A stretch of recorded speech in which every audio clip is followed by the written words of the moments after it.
올해 저희 교회 표어가 부으심의 삶입니다. 그래서 이 부으심의 삶 표어 가운데에서 가장 핵심이 되는 이 복음, 그리고 부르심에 대해서 이번 새로운 시리즈를 준비를 했습니다. 영어로는 Called Out for God's Mission, 이 부르심의 삶을 준비하면서 굉장히 저에게 기대가 있습니다. 왜냐하면 이번 시리즈를 통하여서 우리가 온전하게 이해하지 못하고 있었던 신앙관, 그리고 이 복음에 대한 이 존재, 그리고 우리의 정체성이 온전하게 발견이 되고, 그리고 shifting, transformation, 이러한 변화가 우리의 삶 가운데에서 일어나기를 원합니다.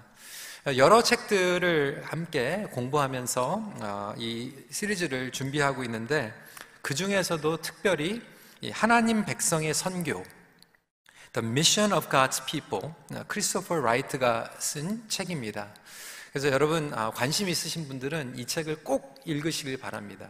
여러분들의 선교관뿐만이 아니라 이 복음에 대한 이해를 온전하게 하는데 큰 도움이 될 것입니다. 오늘은 첫 번째 인트로 메시지로 자신이 속한 스토리를 알아가는 사람들이라고 하는 제목으로 말씀을 전하고자 합니다. People who know the story they are part of. 하나님은 인생의 스토리를 스펙보다 더 중요하게 보십니다. 젊은이들을 보면 이 스펙을 쌓기 위해서 치열하게 살아갑니다. 지금 캐나다 다운타운에 유학생들 굉장히 많이 옵니다. 미국에서, 캐나다에서 또 학력을 쌓고 또 영어를 연수하고 경험을 쌓아서 이러한 스펙을 가지고 성공적인 삶을 살아가고자 하는 노력일 수 있겠죠. 또 우리 부모님들 가운데서는 자녀들의 스펙을 쌓기 위해서 또 이 먼 곳 캐나다까지 이민을 와서 또 유학을 보내고 또 고생을 하고 계시는 부모님들도 있습니다. 요즘 자녀들이 또 얘기하는 거는 그거예요. 우리의 스펙으로는 되지 않는다. 부모의 스펙이 필요하다. 부모의 능력, 부모의 스펙을 통해서 좀 도움을 받기 원하는, 그리고 그런 세상을 살아간다고 얘기를 하죠. 하지만 정작 이렇게 몸부림을 치고 노력을 해서 스펙을 쌓는다고 하지만 사실 이 스펙이 우리의 인생을 완성하는 것은 아닙니다. 스펙보다 더 중요한 것이 있는데 스토리입니다. 그래서 어떤 친구들은 그렇게 얘기합니다. 스토리가 이긴다. 스토리가 너무 중요하다라고 하는 거예요. 그래도 잘 나가는 책들을 보면요, 그 비하인드 스토리가 있습니다. 그래서 그 스토리, 그 저자의 스토리를 보고 책을 고릅니다. 음식에도 스토리가 있어요. 여러분 오늘 이제 끝나고 맛있는 국밥도 드시지만 우리 아이들, 특히 고등부 학생들이 정말로 열심히 새벽부터 삼각김밥을 만들고 부모님들이 또 다 와가지고 녹두전을 만들고 뭐 이런 것들을 하는데 거기에 스토리가 있습니다. 똑같은 광고를 하는데 오늘 1부에는 배장훈 목사님께서 사회를 보시면서 그냥 살짝 광고를 하셨는데 오늘 이 3부 예배 때는 최재원 목사님께서 막 구구절절하게 간절하게 제발 사달라고 그 스토리가 있습니다. 뭐 중고등부 학생들을 너무 사랑해서 그 스토리가 아니죠. 잘 아시는 것 같이 우리 최재원 목사님 장인 장모가 말라위에서 선교를 하고 계십니다. 이 스토리를 알면 이해가 돼요. 요즘 젊은이들도 그냥 핸드백을 사도 그냥 사지 않습니다. 그 핸드백에 있는 스토리가 있어요. 그래서 재활용을 하더라도, 그리고 값비싼 가방을 사더라도 이 스토리를 알고 구매를 합니다. 이 스토리를 이해하는 것이 이만큼 중요합니다. 우리가 드라마를 보든지 영화를 보든지 스토리 전체를 알고 그 에피소드를 봐야지 이해가 되죠. 많은 경우에는 우리가 한 에피소드 아니고 장면을 보면서 나름대로 해석을 할 때가 많이 있어요. 어느 한 남편이 수케이스에다가 옷을 잔뜩 집어넣고 싸가지고 이 수케이스를 끌고 집을 나옵니다. 근데 그 뒤에 있는 아내가 괴로운 듯이 이렇게 쳐다보지 못하고 이렇게 등을 돌리고 있는 모습입니다. 여러분들은 그것이 어떻게 해석이 됩니까? 아, 저 남자가 바람이 났구나. 딴 여자랑 살기 위해서 가방을 싸가지고 수트케이스를 끌고 가고 와이프가 너무나도 힘들어서 쳐다보지를 못하는구나. 이런 해석이 나올 수 있겠죠. 어떤 분들은 이렇게 해석을 합니다. 아, 저 남편이 너무 바빠가지고 지난주에 출장을 갔다 왔는데 또 이번 주에 출장을 가가지고 아내가 너무 힘들어가지고 짜증이 나가지고 남편이 떠나는데 쳐다보지도 않고 수트케이스를 들고 가는 케이스다, 이렇게 생각할 수도 있습니다. 어떤 케이스는 이렇습니다. 남편이 몸이 너무 아파요. 그래서 이제 수술을 받으러 이제 며칠 동안 이제 병원에서 옷을 갈아입을 것을 챙겨가지고 가는데 와이프는 어린 아이가 있기 때문에 병원에 같이 못하면서 너무나도 안타까워가지고 자기의 남편을 참아 보지 못하고 보내는 장면일 수도 있습니다. 장면은 똑같고 에피소드도 똑같은데 그 스토리를 이해하지 못하고 보면 내 마음대로, 나의 주관대로, 관점대로 그것을 해석할 수밖에 없습니다. 사실 교회에서 그리고 가정에서 이런 여러 가지 해프닝들이 일어나게 되는데 그 전체의 스토리를 모르고 결정을 하거나 의사소통과 커뮤니케이션을 하게 되면 이것들이 한쪽으로 치우치거나 오해가 그리고 왜곡이 되는 경우들이 참 많이 있습니다. 우리 젊은이들이 미래를 준비할 때도 마찬가지죠. 여러분들의 인생에 스토리가 있을 거예요. 근데 그 스토리를 모르고 방향을 설정을 하게 되면 길을 잃어버리게 됩니다. 어려움이 찾아오게 되면 어디로 가야 될지 모르게 되죠.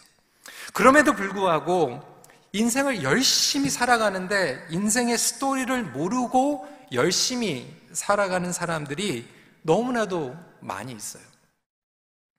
신앙생활도 마찬가지입니다. 성경은 하나님의 스토리입니다. 하나님의 스토리를 아는 사람들이 신앙생활도 온전하게 감당합니다. 근데 이 하나님의 스토리를 모르고 나서 교회에 열심히 예배를 드릴 수 있어요. 봉사도 열심히 할 수 있어요. 나름대로 헌신합니다. 결단합니다. 그리고 나눕니다.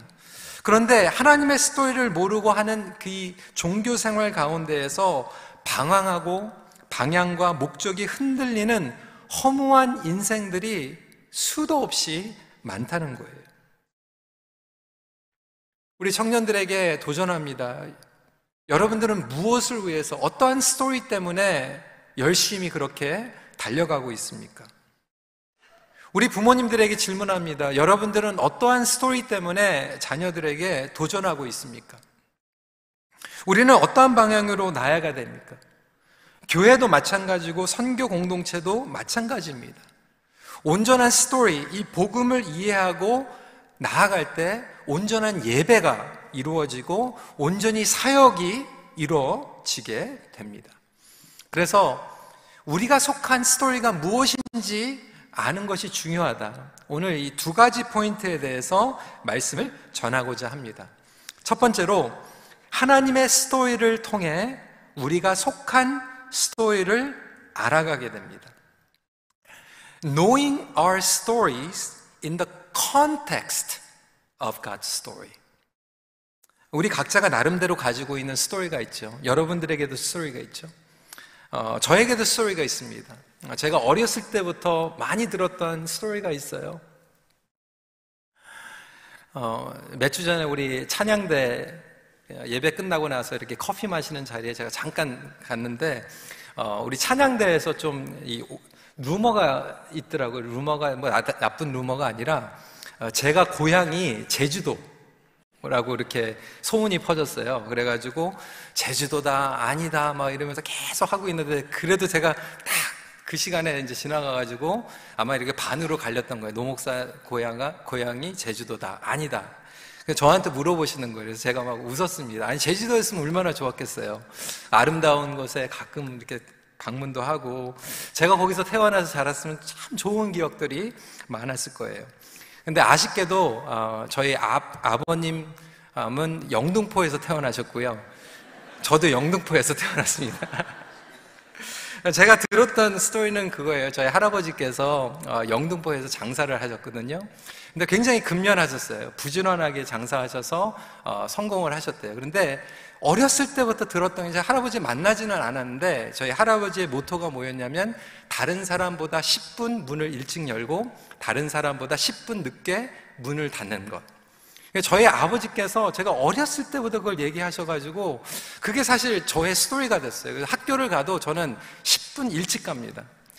목회를 하면서도 처음에 교회를 오도 다른 사람보다 내가 10분 좀 일찍 가야 되겠다. 오랫동안 그냥 그 스토리를 가지고 살았던 것 같아요. 저희 부모님에게도 스토리가 있습니다. 한국에서 편안한 직장 그리고 가정생활을 가지고 계셨는데 그리고 제 여동생을 위해서 그 모든 것들을 다 내려놓고 캐나다로 이민을 왔습니다. 캐나다에서 비즈니스를 하려고 했는데 그게 넉넉지가 않았어요. 그래서 다운타운에, 지금도 기억이 나는데요, 그 자비스 스트리트에 샌드위치 샵을 하셨어요. 월요일부터 금요일까지.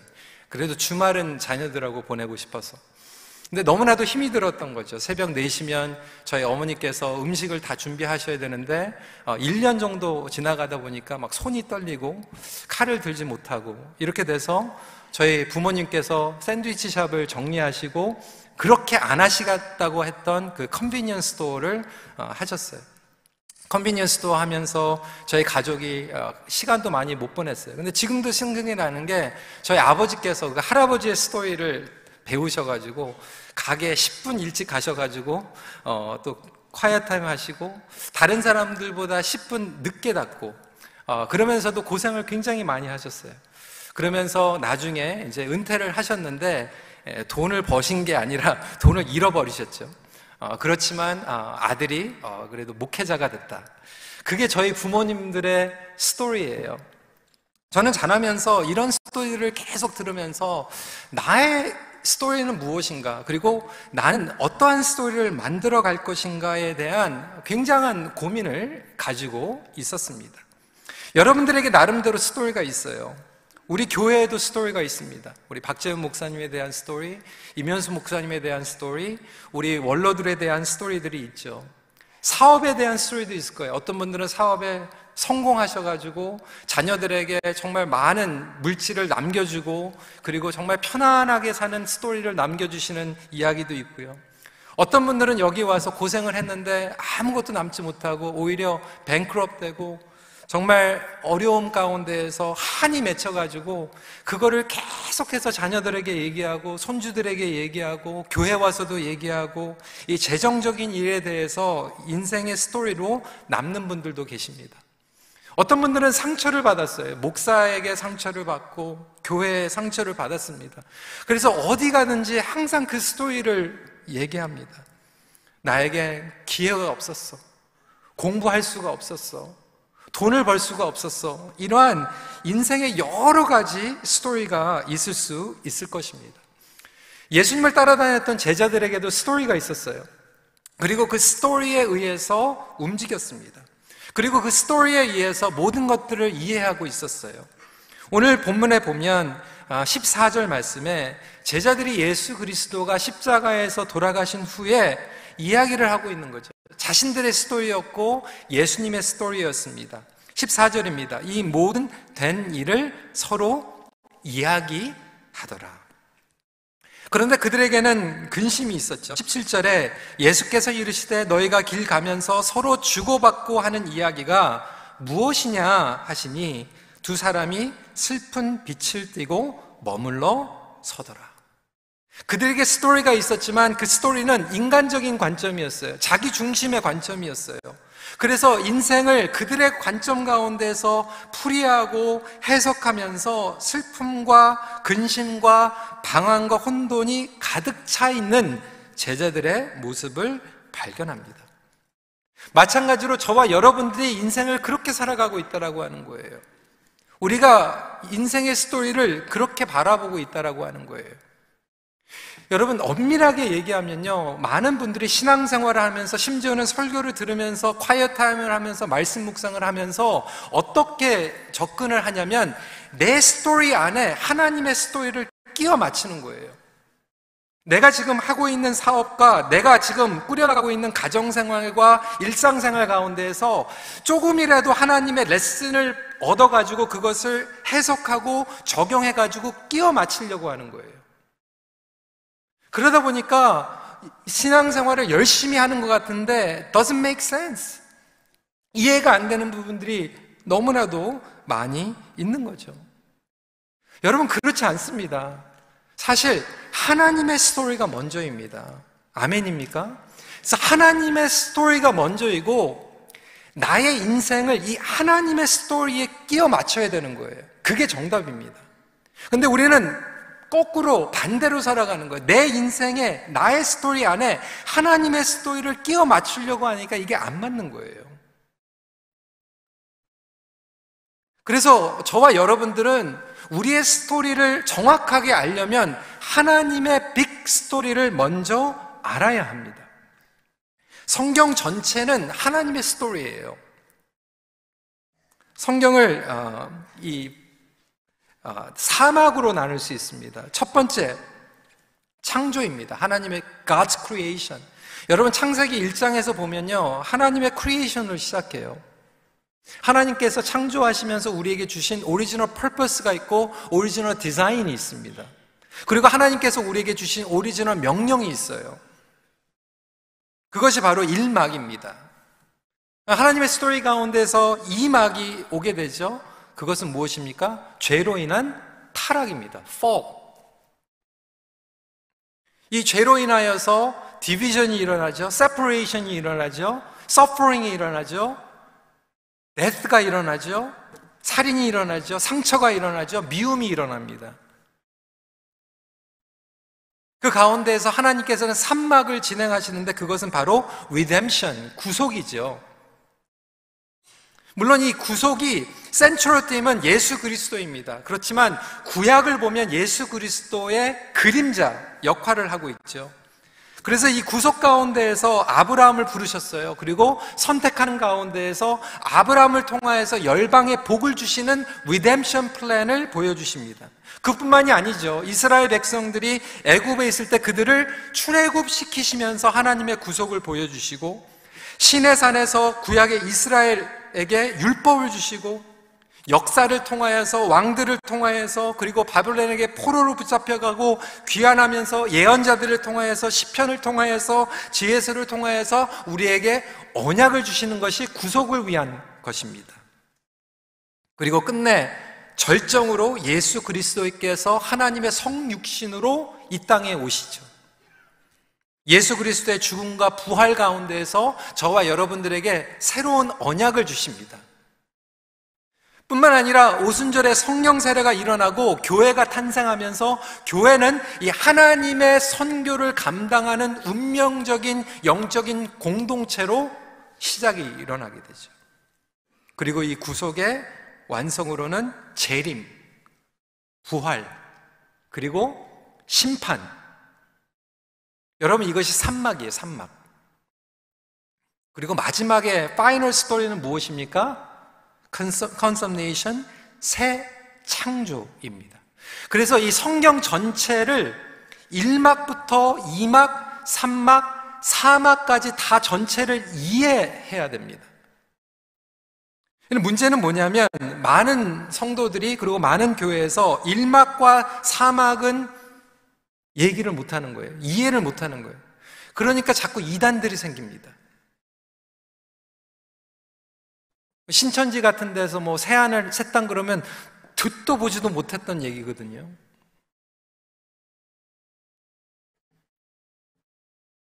이 스토리 전체를 알 때 그 안에서 우리를 발견할 수 있어요. 그리고 우리의 정체성을 발견하게 됩니다. 어떤 분들은 신앙의 스토리 가운데서 그냥 2막에서 멈춰 계신 분들이 있어요.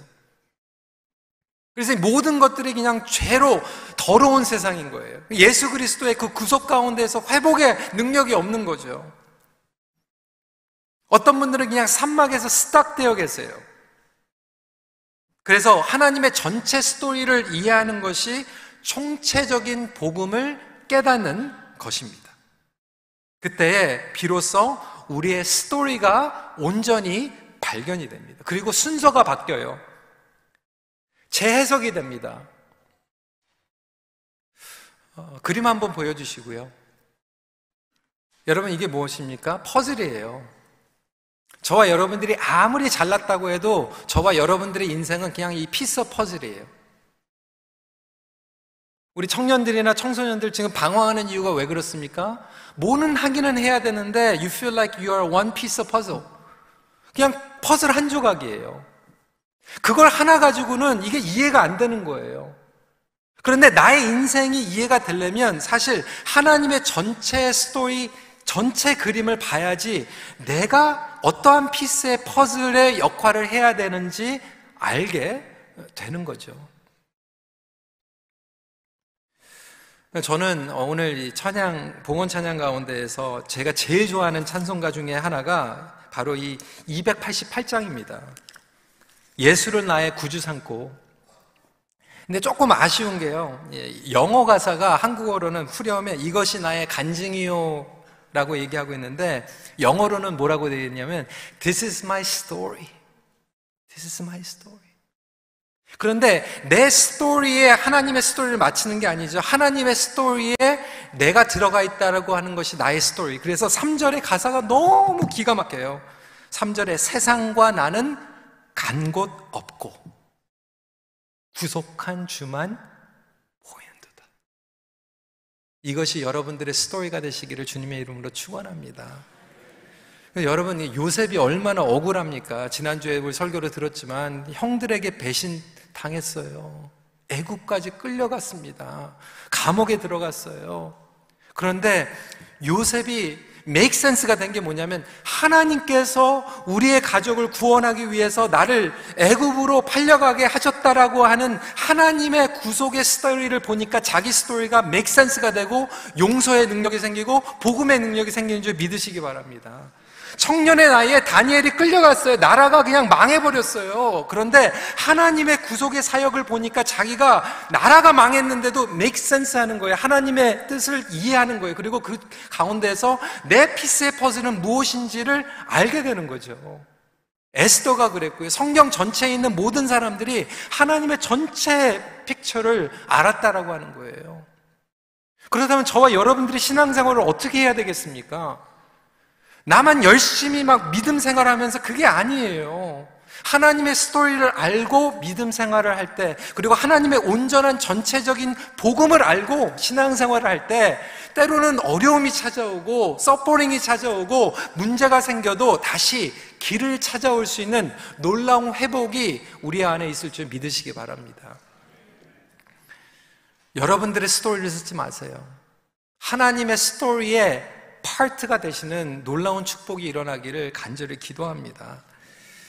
두 번째 포인트입니다. 하나님의 스토리를 통해 우리의 역할을 알아가게 됩니다. Knowing our part in light of God's story. 그러니까 퍼즐하고 똑같은 개념이죠. 하나님의 스토리 자체는 사실 선교의 스토리입니다. 그렇지. 또 선교 얘기하려고. 어떤 분들은 이렇게 얘기해요. 목사님, 저는 복음은 좋아하는데 선교는 별로예요. 저는 복음까지 선교과는 아닙니다. 근데 여러분, 그 복음을 몰라서 그래요. 하나님의 복음이 하나님의 선교예요. 이 복음과 선교는 절대로 separate 되지 않습니다. 나는 복음은 좋아하는데 선교는 별로 안 좋아한다 그러면 복음을 이해하지 못한 거예요. 그런데 이제 다음 주에 조금 더 구체적으로 설명을 하겠지만 많은 분들이 이 선교에 대해서 오해를 하는 게 하나님의 선교할 때 빅 미션이 있고요. 그리고 우리가 흔히 얘기하고 있는 해외 선교, 이것은 미션스입니다. 구분이 되시겠죠? 제 발음이 들리세요? 미션 그리고 미션스. 그래서 우리가 얘기하고 있는 이 성경 전체는 하나님의 미션이에요. 하나님의 선교입니다. 그리고 그 엄브렐라의 선교 안에 미션스가 있어요. 선교 활동, 선교 사역들이 있습니다. 근데 많은 분들이 선교 그러면 이 선교 활동에만 국한시키는 거예요. 제한시키는 거예요. 예를 들을게요. 여러분, 사이언스가 있습니다. 사이언스에 지오 사이언스, 인바이러먼트 사이언스, 소셜 사이언스, 폴리티컬 사이언스, 여러 사이언스들이 있어요. 그런데 그것을 전체적으로 엄브렐라의 사이언스 안에 있다라고 이야기합니다. 그래서 성경은 창세기부터 요한계시록까지 하나님의 스토리인데 하나님의 선교의 이야기예요. 그리고 하나님의 선교의 이야기에 저와 여러분들을 부르셨어요. 그리고 하나님의 선교를 감당하기 위해서 저와 여러분들을 구원하셨어요. 그것을 이해하는 것이 필요하죠. 하나님의 선교 무대는 온 세상입니다. 온 세상에 복음을 전파하며 우리 자신이 복음이 되는 것이 부르심입니다. 이것을 이해하는 것이 온전한 복음을 이해하는 거예요. 어떤 분들은 아주 편협적이고 매우 부분적인 복음관을 가지고 있어요. 복음은 처음부터 매우 선교적입니다. 하나님 자신이 선교의 하나님이십니다. 복음을 믿는데 아까도 말씀드린 것 같이 선교는 부인한다면 온전한 복음을 아직 깨닫지 못한 거예요. 오늘 말씀을 한번 읽어볼까요? 44절입니다. 또 이르시되 내가 너희와 함께 있을 때에 너희에게 말한 바 곧 모세의 율법과 선지자의 글과 시편의 날을 가리켜 기록된 모든 것이 이루어져야 하리라 한 말이 이것이니라 하시고, 이 성경 전체가 이 모든 것들이 이루어지는 것이 성경이라는 거예요. 하나님의 스토리라는 거예요. 그리고 그것을 깨달은 사람들의 사명, 46절부터 48절입니다. 같이 한번 읽어볼까요? 시작. 또 이르시되 이같이 그리스도가 고난을 받고 제3일에 죽은 자 가운데서 살아날 것과 또 그의 이름으로 죄사함을 받게 하는 회개가 예루살렘에서 시작하여 모든 족속에게 전파될 것이 기록되었으니 너희는 이 모든 일의 증인이라. 그러니까 하나님의 스토리를 성경을 통해서 깨달으면 우리는 증인이 되는 거예요. 이게 저와 여러분들의 역할입니다. 이것이 바로 저와 여러분들의 우선순위입니다. 근데 하나님의 스토리 가운데 우리의 역할을 발견하지 못하고 그냥 세상의 스토리 가운데에서 내 열심히 하는 것, 그리고 내 스토리를 써가면서 열심히 산다고 해도 그것은 빗나간 인생이 될 수 있다고 하는 거예요. 여러분, 예를 들겠습니다. 아주 정말 좋은 의사 선생님이 있어요. 서전입니다. 너무 나이스한 서전이에요. 찾아가면 여러분뿐만이 아니라 여러분 부모님, 자녀들 안부까지 물어요. 이 의사 선생님이 너무나도 좋은 게 생일 때 카드도 보내요. 팀홀튼 스타벅스 카드까지 보내요. 얼마나 나이스합니까? 근데 이 의사가 수술만 하면 다 죽어요.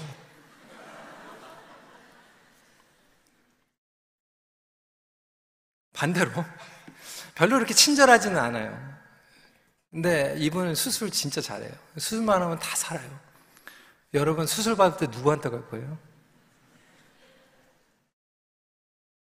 저는 그 나이스한 의사하고 친구 먹고, 그리고 수술 받을 때는 저는 그럴 거예요.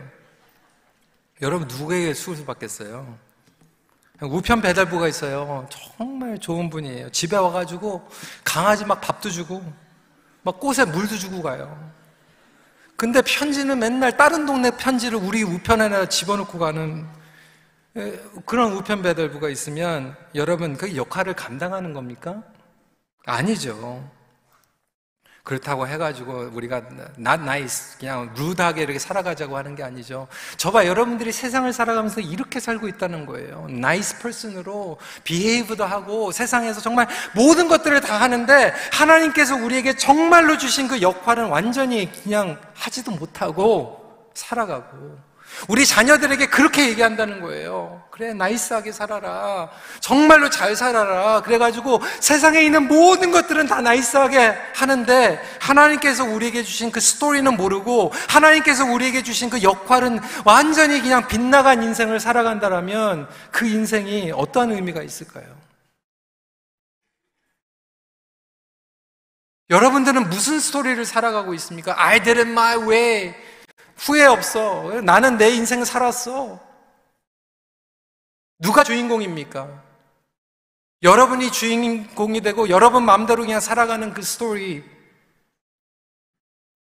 우리가 복음을 믿는다고 하는 것, 하나님 스토리 안에 들어간다라고 하는 것은 결국 하나님께서 우리의 주인이 되어주시고 하나님의 그 사명 가운데, 그 스토리 가운데에서 우리의 역할을 발견하고 그것을 할 수 있도록 나아가는 것이 바로 저와 여러분들의 사명인 줄 믿으시기 바랍니다. 어떤 영역 가운데서든. 그래서 가정주부도요, 미셔널 맘이 될 수가 있어요.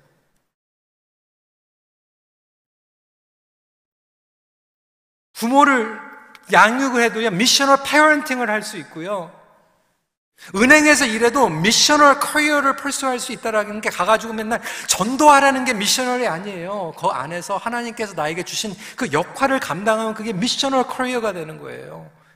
자녀를 양육해도 내가 왜 양육해야 되는지를 알고 양육하면 그게 미셔널 페어런팅이 되는 거예요. 교회에서 뭐 재정 관리하고 뭐 건물 관리하고 뭐 사역하는데도 이 미셔널한 퍼스펙트가 없이 하다 보니까 해석이 안 돼가지고 막 서로 싸우고 갈등이 일어나고 엉뚱한 방향으로 갈 때가 얼마나 많이 있습니까?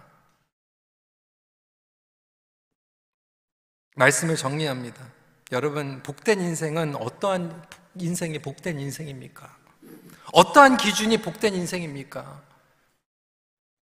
우리 젊은이들에게 도전합니다. 여러분들은 무엇을 위해서 준비하기 원합니까? 무엇을 위해서 우리 자녀들을 양육하겠습니까? 여러분의 스토리가 아니라 하나님 스토리 안에서 그것을 고민하고 씨름할 수 있는 저와 여러분들이 되시길 주님의 이름으로 축원합니다. 말씀을 정리하면서 하나님께서 부르신 삶은 완벽한 삶이 아니에요. 완벽할 수도 없어요. 그런데 하나님께서 부르신 삶은 완벽한 삶이 아니라 완수하는 삶입니다. 하나님께서 우리에게 주신 것 하나라도, 그 원띵이라도 그것을 내가 알고 완수하며 살아가는 것. 세상적으로 아무리 성공적인 삶을 살아간 것 같지만 원래 오리지널 스토리에서 멀어진 삶이라면 오늘 저와 여러분들을 하나님께서는 사랑하시고 다시 re-invite 하는 이 초청의 성령의 음성을 들으시기를 주님의 이름으로 축원합니다. 여러분들 너무나도 사랑하시기 때문에 이 말씀을 주시는 거예요. 그리고 우리를 다시 초청하십니다. 말씀을 마칩니다. 하나님은 우리를 당신의 스토리 안으로 초청하시며 함께 사명을 완수하십니다.